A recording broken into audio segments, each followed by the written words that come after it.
There's a new Chinese swimming sensation. Her name is Ye Shiwen, and she is making headlines today because it turns out that she beat the women's world record, and in certain portions of the race, she actually swam faster than Michael Phelps and Ryan Lochte, okay, which is pretty damn fast.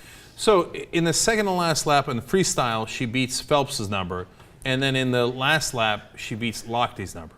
So then everybody is now saying, inconceivable, right? Now, of course, feminists across the world are saying, well, what do you mean? Well, of course a 16-year-old Chinese girl can beat the top male athletes in the world. And the Chinese are saying, what, doping? Doping? You're talking about doping? Okay, now look, in 1998, the Chinese female swimming team got busted with 13 vials of drugs for doping, okay? And in the 1990s, this has happened several times. That doesn't mean that they do it now. And the IOC actually seems to have very strongly indicating, without saying so, that she has passed the drug test. In fact, I want to read you their exact quote because I think it's interesting. Mark Adams, who is the spokesperson, basically says, we would only comment if we had any adverse finding. I'm not commenting, so you can draw your own conclusions. So he's saying that's wrong. She's not a cheater, okay? And he has no incentive to make that up. So that's pretty good. Now, is it conceivable that a 16-year-old female swimmer can beat the times of the best male swimmers? No. Look, I don't...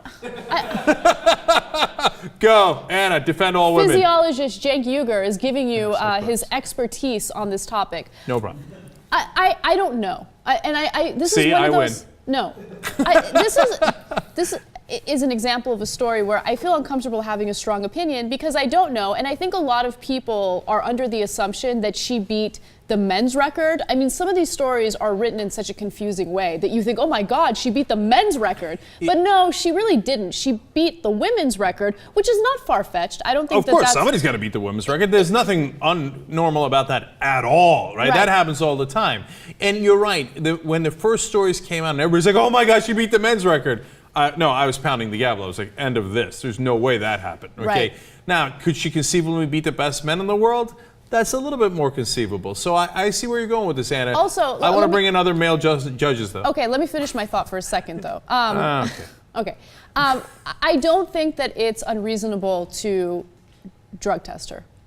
Oh, sure, of course. Yeah, like I know that some people think that it's insulting and how dare you, but I feel like if I were in her position and I knew I didn't do drugs and I succeeded in such a tremendous way, I would want to be like, all right, drug test me. And then I'd be like, what now, motherfuckers? What are you going to do about it? Right? Now, there I totally agree with you. Yeah. And I'd be like this. I'd be like, oh, come on. Somebody stick a needle in. Come on, please, drug test me. Come on. Because you're taking her glory away when you have these suggestions. And it seems like she might have passed the drug test. Okay, now having said that, of course she cheated. Don't be ridiculous. Okay, Justice Jackson, cheated or no? Geez. I mean, okay, we'll do the brute, just say what we think. I think she did, but I don't think she's gonna get busted for it.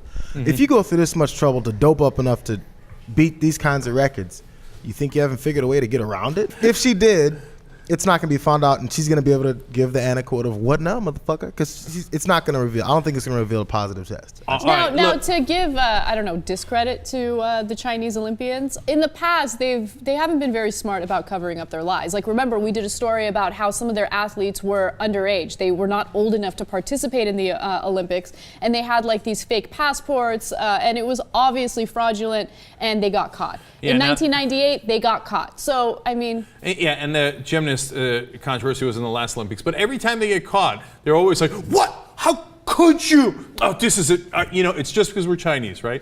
No, it's because you keep cheating. That's why. And look, this used to happen with the East Germans. There used to be funny jokes about that, the East German women, etc. Because you have a communist government who's like, oh, the national pride, we must do whatever it takes, right? And look, it's not a diss on the Chinese. Not all, but a lot of athletes cheat a lot of the time. Ben Johnson, Canadian sprinter. I mean, I don't believe a single bicyclist is clean. I know you have strong feelings about it, right? But I don't know. I want to wait and see. Are they going to do more tests? That's what I'm kind of unclear on, because apparently the Olympics committee already did the test, and they're saying that she didn't have drugs. It's not about the Chinese, not about women. It's that there's a lot of doping in sports, of course. So that's why we're skeptical, and it's not necessarily the case that she cheated, but there's understandable skepticism.